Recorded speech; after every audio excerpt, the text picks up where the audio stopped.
Hello everyone, I welcome you all to our channel. तो जैसा कि आप सभी को पता है कि हम लोगों ने जनरल टेस्ट की सीरीज हम लोग चल रहे थे और अभी तक हम लोगों ने 3 पार्ट जनरल टेस्ट सीरीज की आ चुकी है।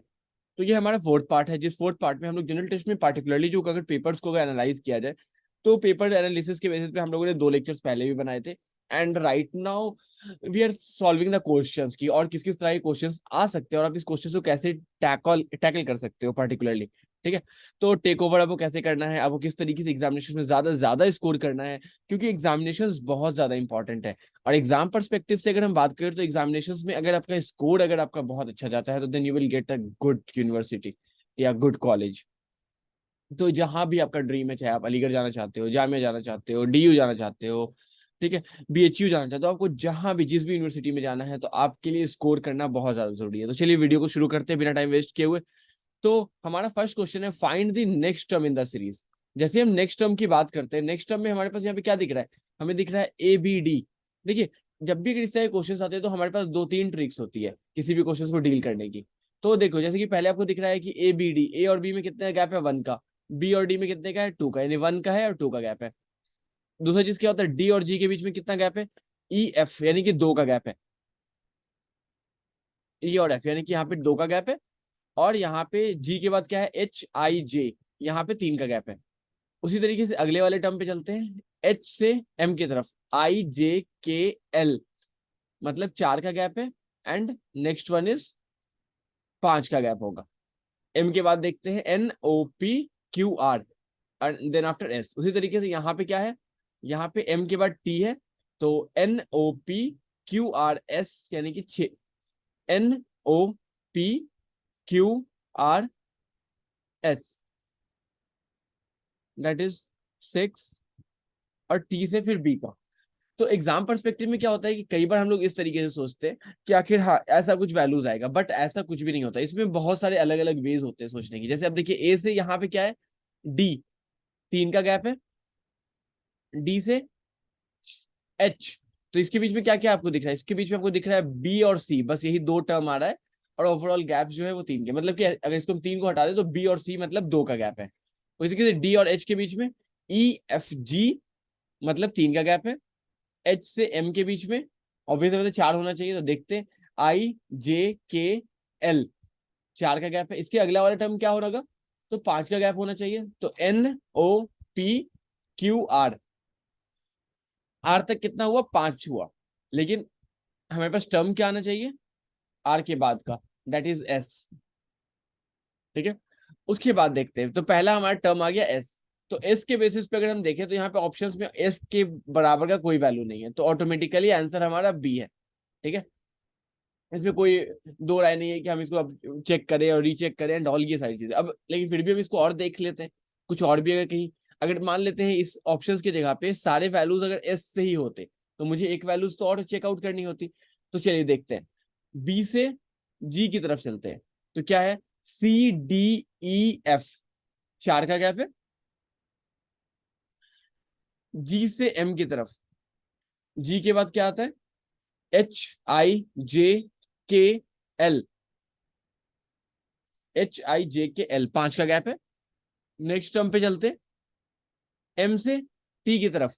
अगर हम एम से टी की तरफ जा रहे हैं, N O P Q R S, मतलब 6 टर्म का गैप। अगला कितना गैप होना चाहिए, 7 टर्म का।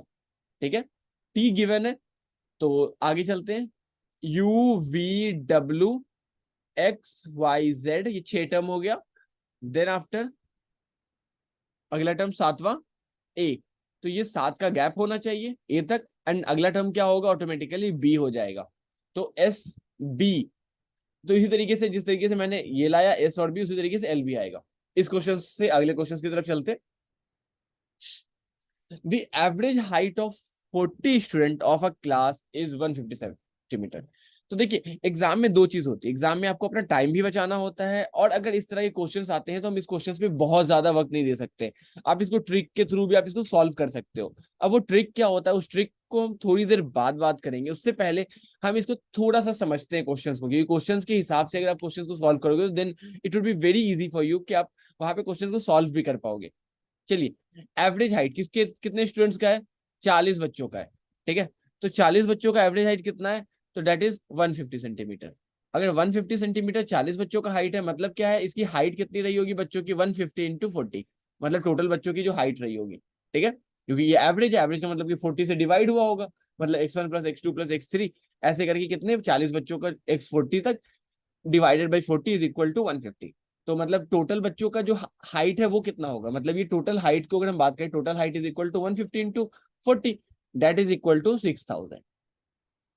ठीक है, तो 6000 सेंटीमीटर ये पूरे बच्चों की हाइट हुई। अब आते हैं average height of 25 student, 25 students की एवरेज हाइट कितनी है, 125। तो इन 25 बच्चों की टोटल हाइट कितनी होगी, तो that is equal to 125 multiply, sorry 145 multiply by 25। तो इसको अगर हम मल्टीप्लाई करेंगे तो आपका वैल्यू कुछ 72, 36, 25। ठीक है, तो 72 से 50, तो ये आपको शायद 3625 आएगा। आप इसको मल्टीप्लाई करके आप देख सकते हो। ठीक है, तो आपका वैल्यू सेम टू सेम यही आना चाहिए। तो आप चाहो तो अपने नोटबुक में मल्टीप्लाई कर लो, ये मैंने शॉर्ट ट्रिक से कुछ मल्टीप्लाई किया, जिसके बारे में हम बाद में बात करेंगे कि कैसे मल्टीप्लाई कर सकते हैं। और इस बारे में अगर आप एक वीडियो देखना चाहो तो आप एक वीडियो जाके देख सकते हो, जिसमें हमने बात की है 5 के मल्टीपल्स को लेकर के। ठीक है, कि अगर कोई नंबर है तो हम उसको कैसे मल्टीप्लाई करके सॉल्व कर सकते हैं।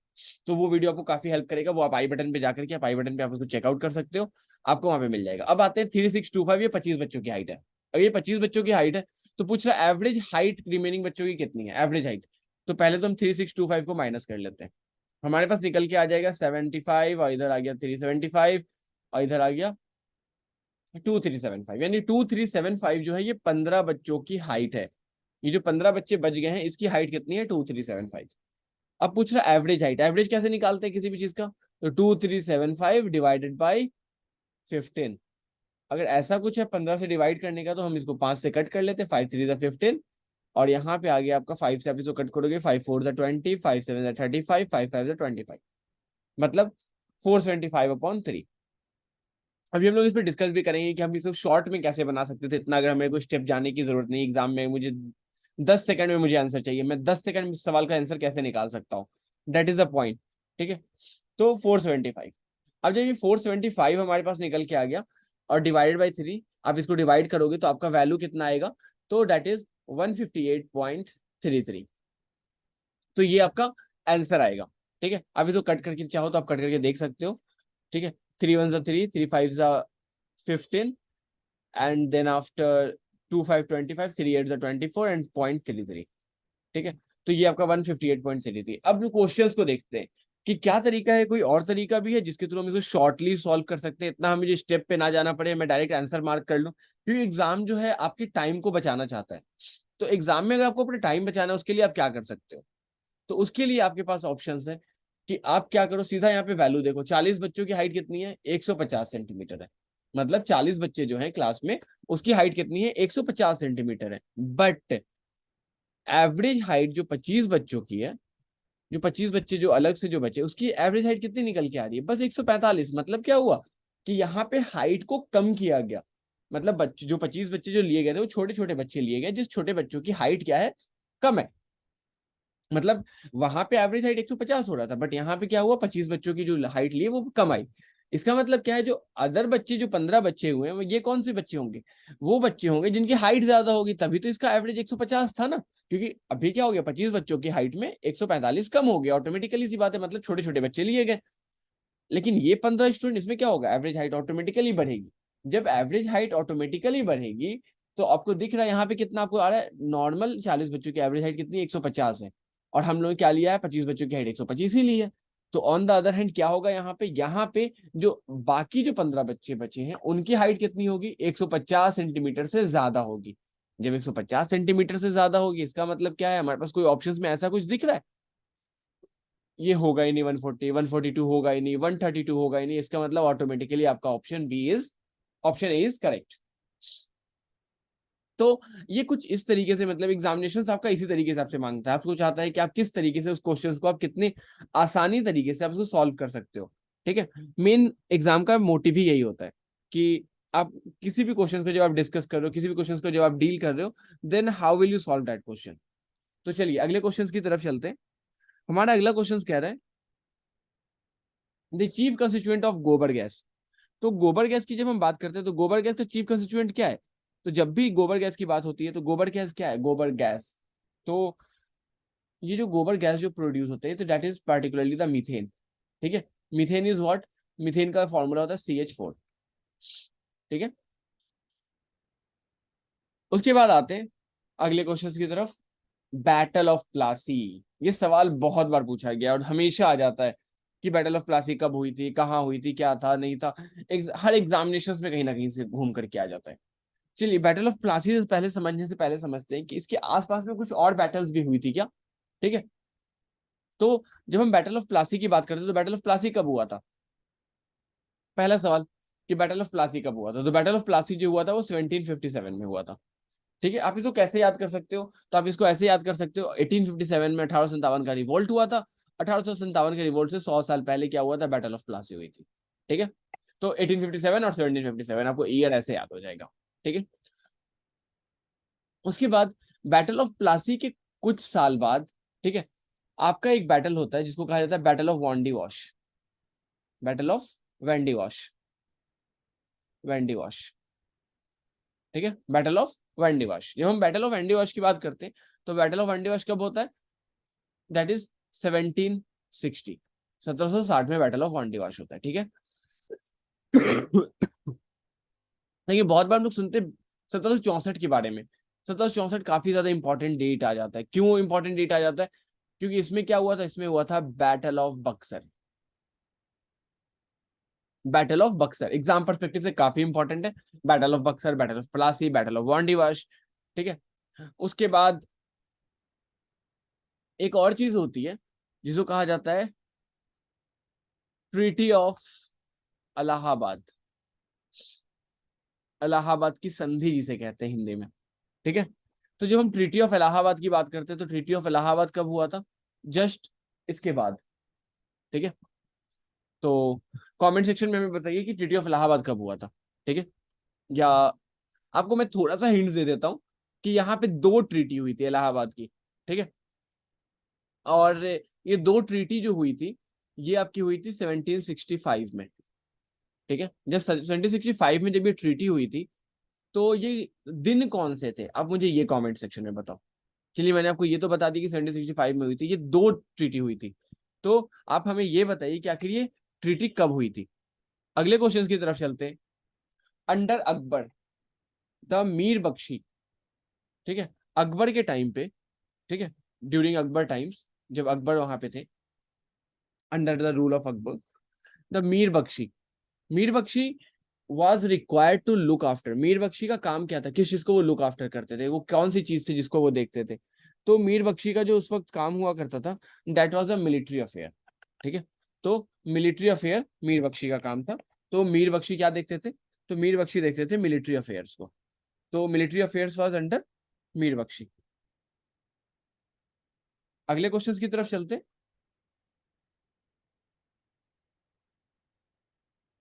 अगला क्वेश्चन कहता है त्रिपिटिका। ठीक है, तो पिछले सवाल का जवाब क्या आया आपका? पहले पिछले वाले सवाल पे फिर से आ जाते हैं।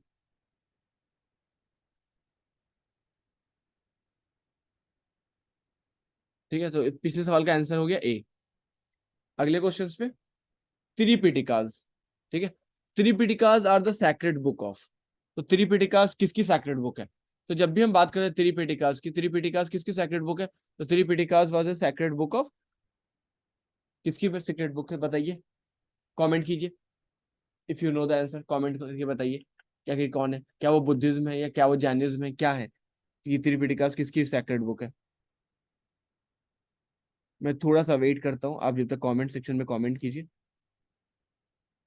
क्योंकि एग्जाम में आपके पास कितने वक्त मिलेंगे? किसी भी जब आपके पास सवाल कोई आता है तो आपको मुश्किल से मुश्किल उस सवाल को आपको सॉल्व करने में साइनोनिम, ठीक है, सिनोनिम, ठीक है, तो सिनोनिम ऑफ कॉर्पुलेंट। सिनोनिम्स किस चीज का? कॉर्पुलेंट का। तो कॉर्पुलेंट का सिनोनिम्स पिछले वाले क्वेश्चन को हमने मार्क नहीं किया था। तो त्रिपिटिकास किसकी हो गई? बुद्धिज्म की। अगला क्वेश्चन, सिनोनिज्म ऑफ कॉर्पुलेंट। तो सिनोनिज्म कॉर्पुलेंट का क्या होगा? हमारे पास ऑप्शंस में लीन, गॉन्ट, इमेनिसेटेड, ओबीज। ठीक है, सो इसका आंसर होगा ऑबीज। ठीक है, अगले क्वेश्चन पे चल रहे हैं। सिनोनिम्स ऑफ ब्रीफ, कि हम लोग बहुत ही शॉर्ट में हम लोग इस चीज को लिखते हैं ना, ब्रीफ में, right your answer in brief, examination में बहुत बार होता है। ठीक है, ब्रीफ का मतलब होता है शॉर्ट। ठीक है, ब्रीफ का मतलब कम में नहीं होता है, छोटा नहीं होता, मतलब शॉर्ट में लिखिए, ब्रीफ लिखिए। ठीक है, फालतू की बातें, इधर उधर की बातें नहीं लिखिए। इम्बेजल, ठीक है, तो हमारे पास ऑप्शंस में है मिस एप्रोप्रिएट, रेमोरेट, बैलेंस, क्लियर।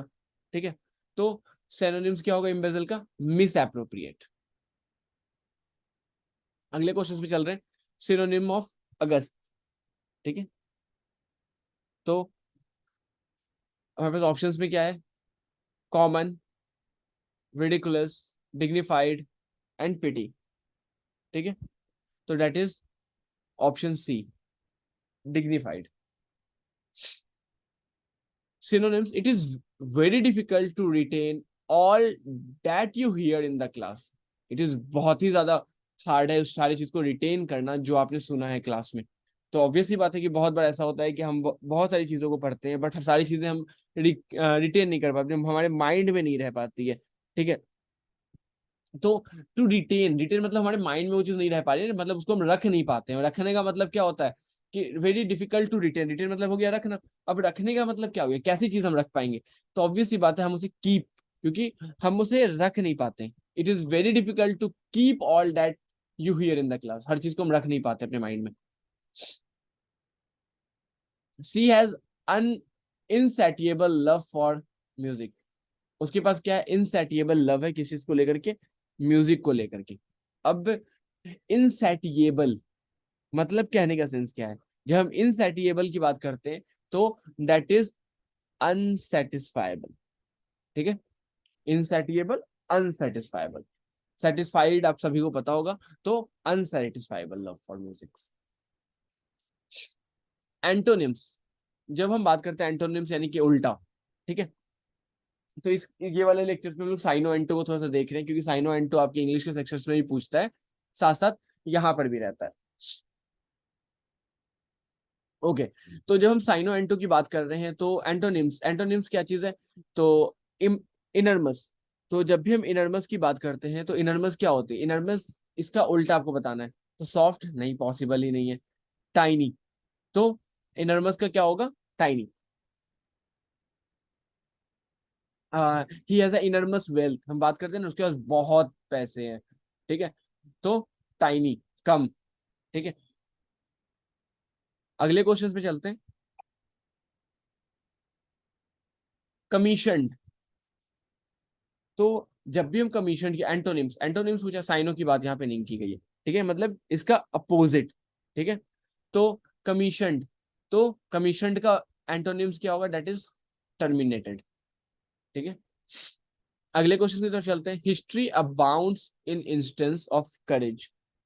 ठीक है, तो history abounds in instance of courage. ठीक है, तो history in instance of courage, तो जब भी हम बात करते हैं कि हिस्ट्री को लेकर के, ठीक है, तो जब भी हम बहादुरी वगैरह की बात करते हैं डॉल, तो हिस्ट्री को देखिए क्या यहाँ पे लिखा हुआ है, यहाँ पे आ रहा है अबाउंड्स। तो अबाउंड्स का जो एंटोनिम्स होता है दैट इज लैक। ठीक है, अगला question. The inhabitants of the island were barbarian. पहले के लोगों को, जैसे इंडिया जब यूरोपियन आई थी इंडिया में, तो वो क्या कहती थी कि इंडिया के जो लोग हैं वो कैसे है? वो बारबेरिक पीपल है, they are the barbaric people. मतलब कि इनको कुछ आता ही नहीं है, मतलब अनसिविलाइज्ड लोग हैं, अनसिविलाइज्ड लोग हैं। ठीक है, तो बहुत बार क्वेश्चन में आप देखते हो कि अच्छा बारबेरियन, बारबेरियन का मतलब होता है अनसिविलाइज्ड, आप अनसिविलाइज्ड मार्क करके आ जाते हो। But that is not true, क्योंकि ये क्या पूछ रहा है? क्वेश्चन पूछ रहा है एंटोनिम्स। तो यहाँ पे बात होगी बारबेरियन, तो बारबेरियन का मतलब होता है uncivilized, but on the other hand अभी क्या पूछ रहा है? Antonyms, that is civilized. अगले क्वेश्चन की तरफ चलते हैं। A friendly dog meet us at the farm gate. एक फ्रेंडली डॉग जो होता है वो मीट करता है हम लोग से एट द फार्म गेट। कहाँ पे? तो फार्म गेट पे। फ्रेंडली मतलब बहुत अच्छा है, दोस्त है बहुत ज्यादा। ठीक है, मतलब दोस्त है ऐसे समझ सकते हैं। तो हेल्पफुल, साइनो, साइनो के तौर पे आ सकता है। अंडरस्टैंडिंग, समझता है। क्वाइट मतलब चुपचाप है। फ्रेंडली क्वाइट है, होस्टाइल नहीं भाई। यही तो उल्टा है, एंटोनिम्स। ठीक है, तो फ्रेंडली डॉग्स हमें क्या करता है वहां पे, यहाँ पे फ्रेंडली डॉग्स है, फ्रेंडली डॉग्स, फ्रेंडली का अपोजिट क्या हो जाएगा, होस्टाइल। क्योंकि अगर हम बात करें तो इंडिया पाकिस्तान आप देख लो, ठीक है, क्या हमारी फ्रेंडली रिलेशनशिप है, नहीं है। ठीक है, उसके बाद अगले क्वेश्चन पे चलते हैं। एंटोनिम्स किस चीज का, एक्सपैंड का।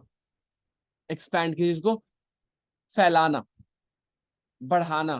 ठीक है, एक्सपैंड, एक्सपैंड करना मतलब अपने बिजनेस को एक्सपैंड करना, इसका एंटोनिम्स पूछ रहा है। ठीक है, तो एक्सपैंड क्या करेंगे, उसको कम करने की कोशिश करेंगे। एक्सपैंड मतलब फैल रहा है, तो उसको लिमिट करना, लिमिट करने के लिए क्या कर सकते हैं हम, इसको कंडेंस। ठीक है, अगले क्वेश्चन पे चलते हैं। Rearrange these part which are labelled PQRS to produce the correct sentence. आप रीअरेंज कीजिए इस सारे पार्ट को, PQRS को, ताकि एक करेक्ट सेंटेंस बन सके। ठीक है, तो क्वेश्चन का रीड आउट कर लेते हैं। पी में क्या कह रहा है, डिड नॉट नो। ठीक है, he was nervous and heard the hue and cry at the midnight, what to do। ठीक है, तो he was nervous and did not know, ऐसा कुछ बन सकता है। पहले ऐसे से देखते हैं, तो क्या हो सकता है कि Q के बाद P आ सकता है, he was nervous and did not know। ठीक है, और अगर ये did not know आ रहा है, तो did not know के बाद क्या आ सकता है, what to do। he was nervous and did not know what to do, उसे पता नहीं कि आखिर उसे क्या करना चाहिए, बहुत ज्यादा डरा हुआ है। ठीक है, heard the hue and cry at midnight। ठीक है, तो यहाँ पे क्या हो जाएगा, तो पहली चीज क्या होगी उसकी, कि उसने आवाज सुनी, डरा, चिल्लाया, रात के वक्त में वो डरा हुआ था, नर्वस था और जानता नहीं था, मतलब क्या हो जाएगा, RQPS। सो इसका करेक्ट जो ऑर्डर होगा वो होगा RQPS, कि वो डरा हुआ था, उसे पता नहीं था, उसे क्राई की आवाज सुनी रात के वक्त में, and then he did not know what to do. Find the correctly spelled word. ये एग्जाम में तो जरूर पूछता है, इंग्लिश में पूछे ना पूछे, बट जनरल टेस्ट में जरूर पूछेगा कि बताइए इसमें से कौन सा करेक्ट स्पेलिंग है। ठीक है, देखते हैं। BENEFITTED, benefited.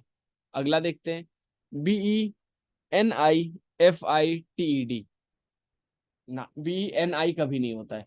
ठीक है, तो ये तो ऑटोमेटिकली इस बेसिस पे आपका गलत है। ठीक है, मतलब ऑप्शन बी तो है ही नहीं, तो ऑप्शन बी को आप ऐसे ही करेक्ट इनकरेक्ट कर दो। ठीक है, उसके बाद अगले पे चलते हैं। BENEFITED, चलिए ये आपका सही है। BENEFETED ये तो ऑटोमेटिकली गलत है। ठीक है, तो option C is correct.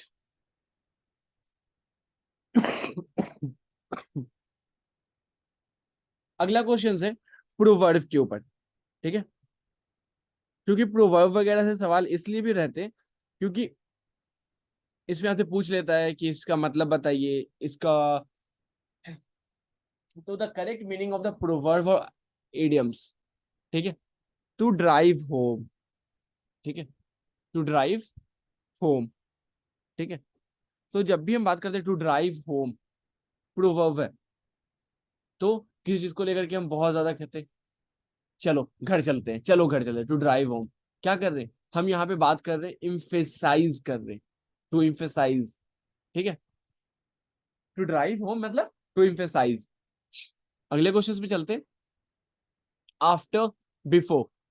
After मतलब बाद, बिफोर मतलब पहले, बाद फिर पहले। समझिए क्वेश्चंस को, बाद फिर पहले।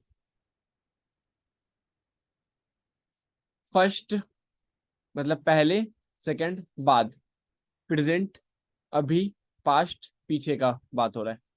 ठीक है, सक्सेसर। ठीक है, प्रीडेसर, इसके बाद कौन आएगा। ठीक है, जैसे इसमें आफ्टर की बात हो रही, सक्सेसर मतलब इसके बाद कौन आएगा, प्रीडेसर। तो ऑब्वियस ही बात है, ऑप्शन सी इज करेक्ट। अगले क्वेश्चन पे चल रहे हैं। अगला क्वेश्चन कह रहा है आर्मी, लॉजिस्टिक। ठीक है, तो आर्मी तो आर्मी जो होती है क्या है, हमारे देश की सेवा कर रही है, ठीक है। तो इनके पास क्या है, अदर अदर सामान सब सारी चीजें अवेलेबल है, ठीक है। उसी तरीके से एक बिजनेस है, बिजनेस के पास क्या होनी चाहिए, स्ट्रैटेजी होनी चाहिए, सो डेट कि वो आगे बढ़ सके, तो बिजनेस स्ट्रैटेजी। अगले क्वेश्चन पे चलते हैं। ग्रेविटी, ग्रेविटी क्या करती है, आपको अपनी तरफ खींचती है, ग्रेविटी पुल, ठीक है। तो वो अपनी तरफ खींच रही है, आपको अपनी तरफ खींच रही है, समथिंग इज आपको अपनी तरफ अट्रैक्ट करना जिसको कहते हैं, ठीक है। तो इन द सेम वे क्या हो सकता है यहाँ पे अगला हो सकता है मैग्नेटिज्म। मैग्नेट का काम क्या होता है, खींचना अपनी तरफ, अट्रैक्ट करना, ठीक है। बाकी आयरन एक मेटल है तो उससे कोई मतलब नहीं है, नॉर्थ पोल डायरेक्शन को बता रहा है, उससे कोई मतलब नहीं है। Okay, the duration of the solar cycle, तो सोलर साइकिल का ड्यूरेशन कितना होता है, तो सोलर साइकिल का जो ड्यूरेशन होता है दैट इज 11 ईयर, 11 साल का ड्यूरेशन होता है। विच of the following river is called Narayani river in Nepal, Nepal में नारायणी रिवर इसको कहा जाता है, तो वो कौन सी रिवर है, ठीक है। तो नेपाल में नारायणी रिवर गंडक रिवर को कहा जाता है। अगले क्वेश्चन पे चल रहे हैं। Ajanta caves depict painting and the sculpture from which of the following, ठीक है। किसमें से इसमें से दिखाता है, अजंता केव्स डिपिक्ट करता है पेंटिंग और sculpture from which of the following, किसमें से। तो बात कर रहे हैं पंचतंत्र टेल्स, उसके बाद हमारे पास ऑप्शंस में है एनिमल्स। तो अजंता केव जो डिपिक्ट करता है और painting sculpture from which of the following, तो that is Jataka tales, Jataka tales. अगले क्वेश्चंस की तरफ चलते हैं। The name of the largest riverine island, तो largest riverine island of the world located in India, जो इंडिया में लोकेटेड है, इज, तो लार्जेस्ट रिवराइन आइलैंड कौन सी है, that is Majuli island. Majuli island, अब मजूली आइलैंड से बहुत सारे सवाल बनते हैं, कौन सी रिवर पे है, तो ब्रह्मपुत्रा रिवर पे है। आप हमें कमेंट सेक्शन में बताइए कि मजूली आइलैंड्स कौन से स्टेट में है, इंडिया के किस स्टेट्स में मजूली आइलैंड है, ठीक है। नेक्स्ट क्वेश्चन पे चलते हैं। नेक्स्ट क्वेश्चन हमारा कह रहा है कि the national voters day is celebrated on, national voter day हम लोग कब सेलिब्रेट करते हैं, ठीक है। तो नेशनल वोटर डे कब सेलिब्रेट करते हैं बताइए। तो इसका आंसर जो है दैट इज 25 जनवरी, ठीक है। तो 25 जनवरी को हम लोग नेशनल वोटर डे सेलिब्रेट करते हैं। तो इस वीडियो के लिए इतना ही, मिलते हैं अगली वीडियो में। अगर आपको वीडियो इन्फॉर्मेटिव लगी है तो वीडियो को लाइक करें, चैनल को सब्सक्राइब करें, वीडियो को दोस्तों के साथ जरूर शेयर करें।